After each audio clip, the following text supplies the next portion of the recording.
Hello friends, welcome back to TRP top on YouTube channel. તો આજે friends આપણે જે મિત્રો BAOUમાં કોલેજ કરે છે એમને હેલ્પફુલ થાય એ રીતે વિડીયો લઈને આવ્યા છીએ. તો તમે F5માં છો, SYમાં છો, TYમાં છો, તો તમારે ઓનલાઈન રિઝલ્ટ કઈ રીતે ચેક કરવું તે અંગે આપણે આજે ચર્ચા કરીશું. તો સૌપ્રથમ તમે F5માં છો, SYમાં છો, TYમાં છો અથવા ગ્રેજ્યુએશન પૂરું થઈ ગયું છે અને ઓનલાઈન તમારે સ્ટેટમેન્ટ ચેક કરવું છે. તો ક્રોમ બ્રાઉઝરમાં આવવાનું છે અને સિમ્પલી સર્ચ કરવાનું છે BAOU માર્કશીટ ડાઉનલોડ. બરાબર, આ રીતે તમે સર્ચ કરશો તો આ રીતે વેબસાઇટ આવશે રિઝલ્ટ સ્ટેટમેન્ટ કરીને.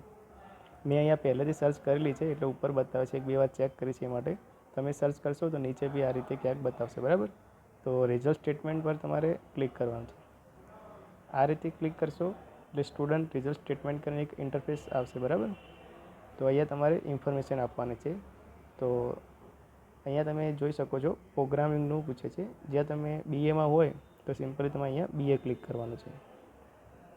તેના પછી તમારે સિંગલ સ્ટેટમેન્ટ જોઈએ છે, ધારો કે F5નું જોઈએ છે અથવા SYનું જોઈએ છે, તો એ રીતે પણ તમે ચેક કરી શકો છો. અહીંયા તમે સિંગલ સ્ટેટમેન્ટ કરશો તો અહીંયા એક્ઝામનું યર્સ લખવાનું આવશે.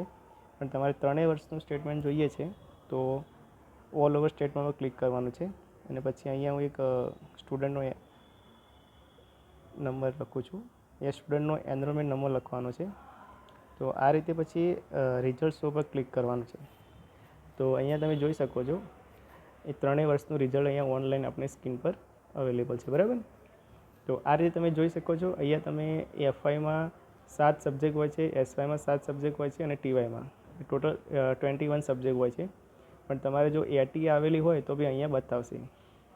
તો તમે જોઈ શકો છો અહીંયા સ્ટુડન્ટને 3 વર્ષ કમ્પ્લીટ થઈ ગયા છે અને F5માં અને એક વિષયમાં AT આવેલી છે. બરાબર, તમે જોઈ શકો છો અહીંયા મેં જે 24 લખેલું છે ને NC નોટ સક્સેસફુલ, તો AT આવેલી છે. એના પછી તે ફરીથી ફોર્મ ભર્યું છે ATનું અને બીજું તમે જોઈ શકો છો ENV કમ. બરાબર, એન્વાયરમેન્ટનું એક્ઝામમાં મીન્સ કે એન્વાયરમેન્ટના પેપરમાં જેને AT આવેલી છે એને ફરીથી એન્વાયરમેન્ટની એક્ઝામ આપી છે જેમાં તેને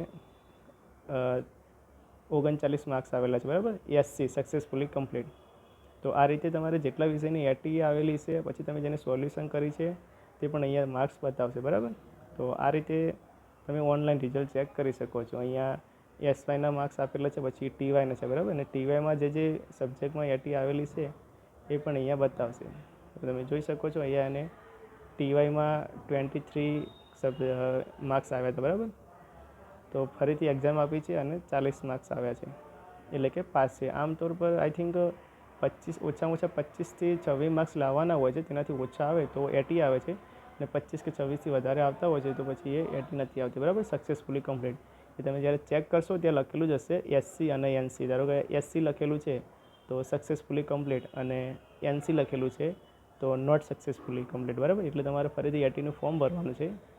જ્યારે બી એક્ઝામ ચાલુ થાય એ ટાઈમે ફરી તમે એક્ઝામ આપશો એટલે તમારે AT સોલ્વ થઈ જશે. બરાબર, તો આ રીતે તમે ઓનલાઈન તમારું સ્ટેટમેન્ટ ચેક કરી શકો છો F5નું, SYનું, TYનું. બરાબર, તો ફ્રેન્ડ્સ વિડીયો ઇન્ફોર્મેટિવ લાગ્યો હોય તો વિડીયોને લાઇક કરી દેજો અને ચેનલને સબસ્ક્રાઈબ કરી દેજો. આપણી ચેનલ પર આપણે BAOUની એક પ્લેલિસ્ટ બનાવેલી છે તો તમે વિઝિટ કરજો ચેનલ ઓપન કરીને. જેમાં આપણે BAOUને લગતા અસાઇનમેન્ટના પેપર સોલ્યુશનના વિડીયો અપલોડ કરેલા છે, પછી એક્ઝામના વિડીયો બી અપલોડ કરેલા છે અને આ રીતે ChatGPT, જેમિની જેવી એપ્લિકેશન યુઝ કરી અને ફાસ્ટ અસાઇનમેન્ટ કઈ રીતે લખવી તે અંગે પણ ચર્ચા કરેલી છે. બરાબર ફ્રેન્ડ્સ, તો વિડીયોને લાઇક અને ચેનલ સબસ્ક્રાઈબ પણ કરજો. Thank you so much.